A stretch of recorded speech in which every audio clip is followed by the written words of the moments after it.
Good morning, everybody. I'm starting to see some thumbs up, which tells me that we've got some folks that can see where we're at. We're coming to you live from the Buttonwood Park Zoo in New Bedford, Massachusetts, from our harbor seal exhibit. And today we are going to be catching up with one of our harbor seals for a training session. This guy that you see right now is Blue, our male. And so I am going to pan around to Kristy, who's going to be working with our female harbor seal Yellow today. And I'm just going to let you get right into it, Kristy. All right. Hi, everybody. Thank you for joining us today in our live keeper chat.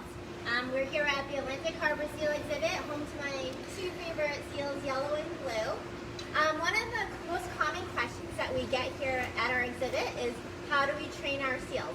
So we're going to go ahead and talk a little bit about that today, maybe do a simple version of how we train. But first we're going to talk about what is training. And quite simply put, training is learning. So we teach these guys different behaviors, and once they learn these behaviors, it's a great way to communicate with these guys.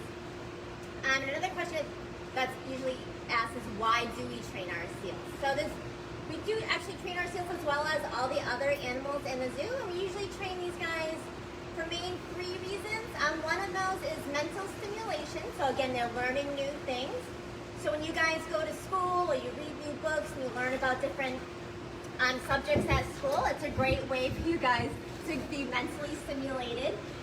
Another one would be physical exercise, so we can train these guys to do some really cool behaviors like porpoising and jumping through hula hoops and retrieving to keep them physically in shape. But probably the most important one is teaching these guys cooperative behaviors. So those are behaviors that will help us take care of them. So these guys actually participate in their own health care. So how do we train our seals?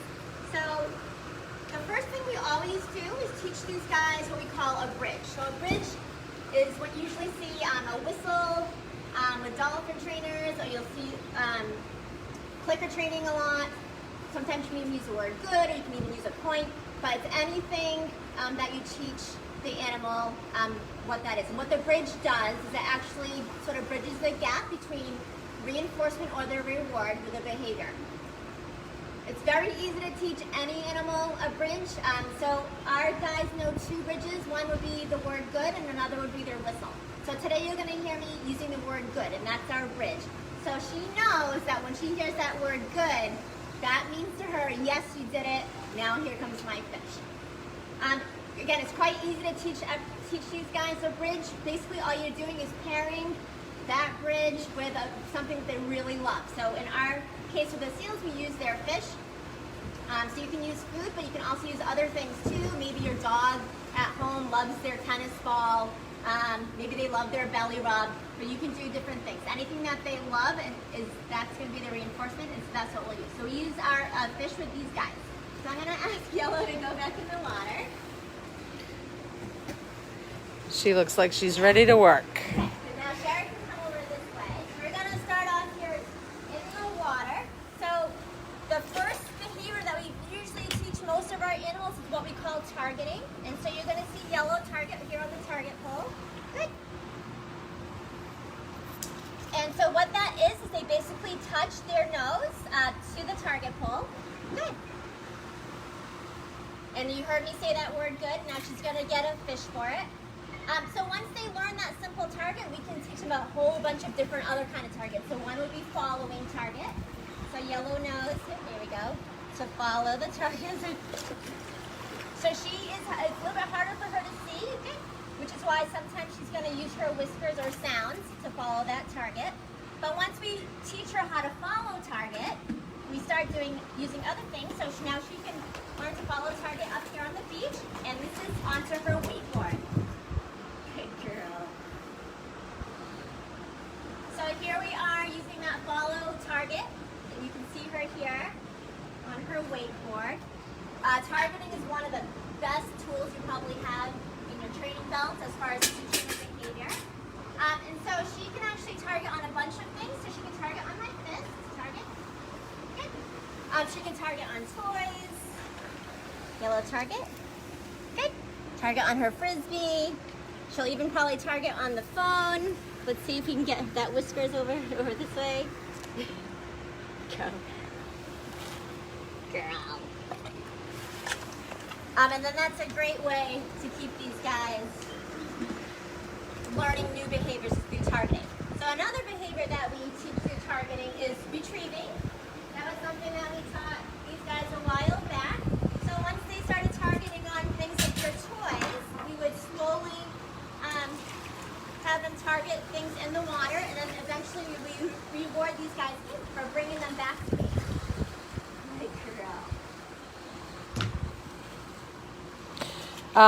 Quick question from Diana. Do they have good hearing?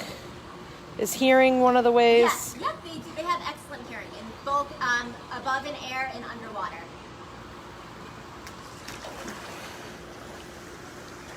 And if folks are having questions, I'll try and catch them as we're going through, or some of them we may save right to the end.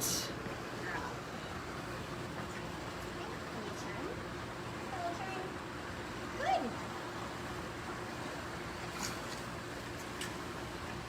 So, retrieving is probably one of my favorite with these guys. So not only can she retrieve things floating, but she can also retrieve things that are down into the water on the bottom.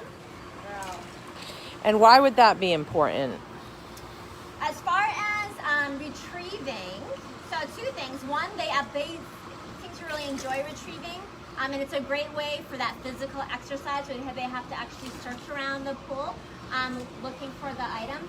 And then on top of that, Blue not only can retrieve things, all of his toys, but can also retrieve foreign objects that fall in the pool. So he actually helps us out a great deal when someone accidentally drops something in the pool. Makes life easier for me and for me. Yeah. So Tegan is asking how deep the pool is. So our pool is about 4.5 feet on the edge, and then it does slope down into the middle, and so it's about 5.5 feet in the middle. How long did it take you to train them to do some of the things that you're showing today? That's a great question. So it depends on the behavior in the animal, but something like targeting and simple targeting can take just like a few days, maybe a week for totally finishing. And then usually what we do is called shaping a behavior. So a lot of the other more complex behaviors, a lot of those having to do with their physical exams. So, and I'll show you in a second. So Yellow can actually do layouts and get, say, for example, voluntary x-ray. So those kind of behaviors take a lot longer. There's a lot more criteria and a lot more shaping involved. When we do train a behavior like that, we do it step by steps or approximations. In that way, we start out small and build up and get the end product. So I'll show you that in a second. But something like that can take anywhere from 6 months to a year. So Kaiden, age 9, is asking, could she target on a hula hoop, like the one that's under the water? Yes. So she definitely has no problem targeting hula hoops that are floating at the surface or that I'm holding. It's a great question. We actually never have asked them to target something down at the bottom. So that might be a great new behavior to try with them, but we have not asked them to do that yet. I think Blue could probably figure out. Yellow might have a little harder time just because of her vision, but we could surely try that. That'd be a fun one to do. So just, how old is Yellow? Just so folks realize how old. Sure. So Yellow is 38 years old this year. So she's an old lady for harbor seal. They usually live into their early 30s. She was a rescue animal. So when she was very young, she did strand, but was non-releasable. So that's why she's here with us today. And you mentioned that she has trouble seeing. How does that affect training with her? That is a very good question. So we usually try to teach 2 different cues. We try to teach a verbal cue. Typically it's a verbal cue and a visual cue. So she also, though, I feel like is very tactile as well with her whiskers. So she will actually follow things a lot with those as well. So we do have to modify sometimes with her. just what our cues are going to be, and sometimes we'll have to modify by using more sound or more tactile stimulation. So can you give us an example of a behavior that has the visual and the verbal cue? Like Yes. maybe does she vocalize? Will she vocalize for you? Let me think here. Who's a good one? So C might be one. Okay. So here she comes. Here she comes. Okay. So she knows the word seats, but also too. And C is when they come out haul out onto the land area. But she also, if visually, or Blue more so, like if I would just do a double tap visually on the beach, he would see that as the visual cue. She might have a harder time seeing that. But he would, yeah. But she verbally can hear us. So we usually do two at the same time. So Mason, age 5, is asking what kind of fish is her favorite. Actually, what are you using today? So we have two kinds of fish. This is herring, and then our smaller fish is capelin, which is this little fish right here. Yellow tends to not be very picky about her fish. I would have to say that in general they do prefer the herring, but she usually does not mind so much about everything. Mason is also asking, do they sleep in the water or on land?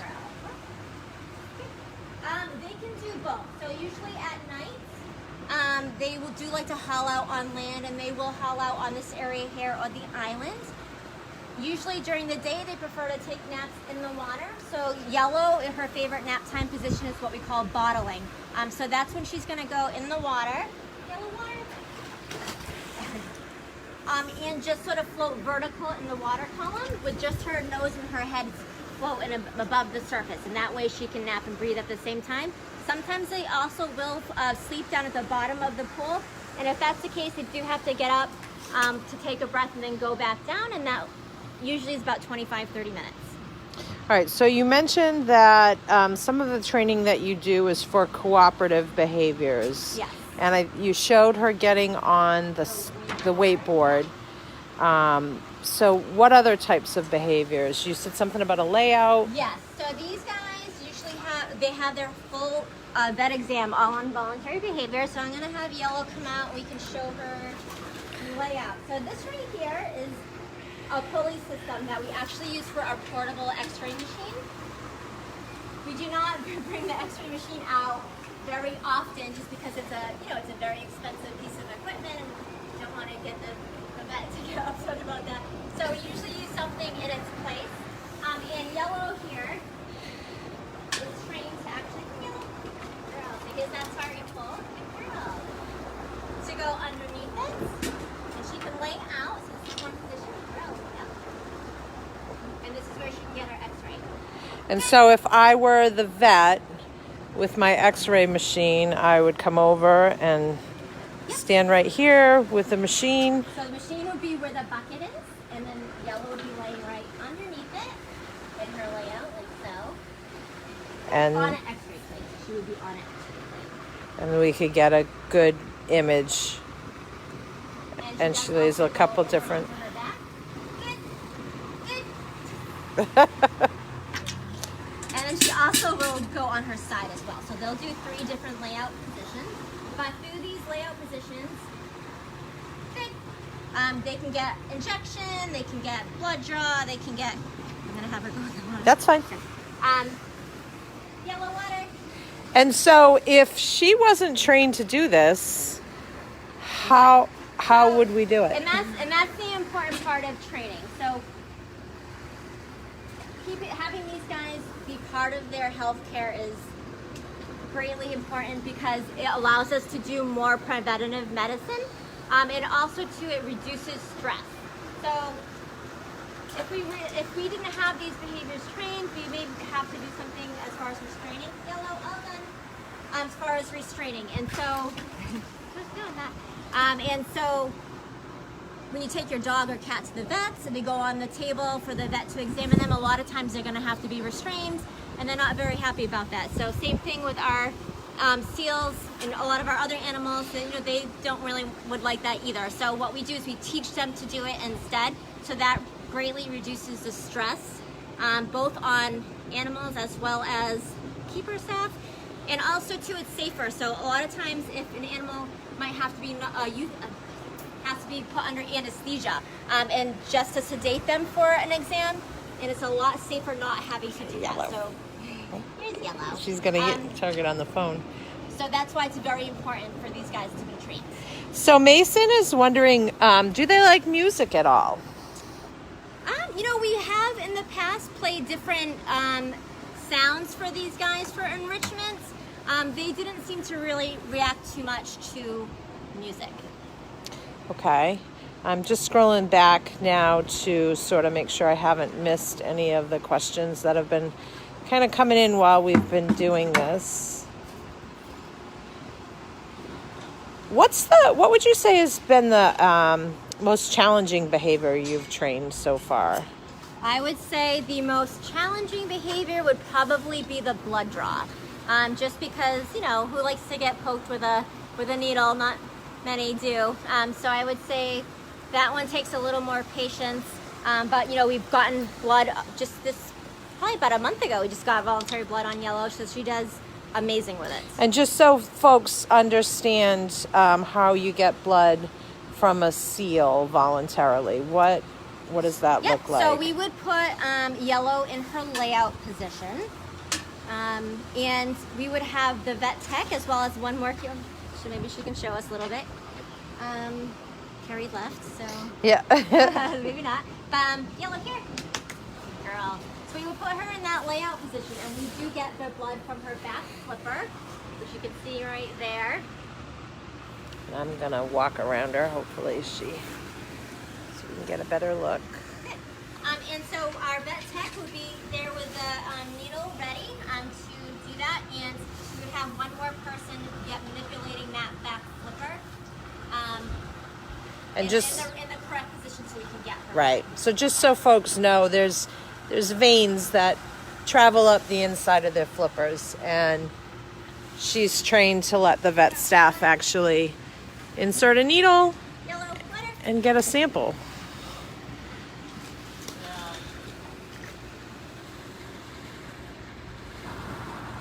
And you can see she's still willing to keep going. How long do you train when you train? Our training sessions usually last for about 15 minutes, roughly. That's usually just enough time where they stay, you know, really engaged and interested. And we usually do probably about 3 or 4 training sessions a day. So, Kaiden wants to know, how long did it take Yellow to understand the concept of following the target? Hey, Yellow. Yellow, not long at all. So, they, honestly, I would say one of their, they love to follow things naturally anyway. So we'll find them a lot of times in our pool. If we're playing with a game or something's moving around in the water, just following it naturally. So they do have a tendency to naturally like to follow anyway. And so with Yellow, I mean, once she learned how to simple target, maybe a day. Like, it did not take long for her to follow target. Now remember too, we do what we call different steps or approximations. So we'll start out following small, and we'll gradually increase the distance over time, and then we'll gradually increase on where we go. So it's very easy for them to follow target around in the pool. Something that took a little longer would be for having them to go inside our holding area. So we do voluntarily ask them to go inside our holding area, and so that took a little bit longer just because that's away from the water. All right, getting a lot of thank yous for showing how you train. I just want to make sure I have not missed any questions as we've gone through. Yellow's been a trooper through this whole thing. Yeah, she's a very good girl. And training, I would have to say, is probably the most fun part of the job. It's a great way to do a lot of positive interactions with the animal, so it really helps building that trust and relationship between animal keeper and animal. So Mason was wondering if they have boyfriends or girlfriends. So, so Yellow and Blue are actually a mom and son pair. So Blue's actually born here about 18 years ago. Yellow is his mom. So they currently do not have any significant others. But these guys in the wild tend to be more solitary anyway, so they don't hang out. If they do hang out or haul out together, it's in very loose groups, so they're the least social of the pinnipeds. So for folks that have been kind of following along on our different keeper chats as we've been doing them, we've talked here and there a little bit about geriatric animals, and we've talked about the fact that Yellow is an older animal. How do you think the training really helps with her being an older animal? Yeah, Does it make a difference? It sure does. So right away, it just reduces overall stress. So we want to make sure, as she gets older, we want to keep her stress-free as much as possible.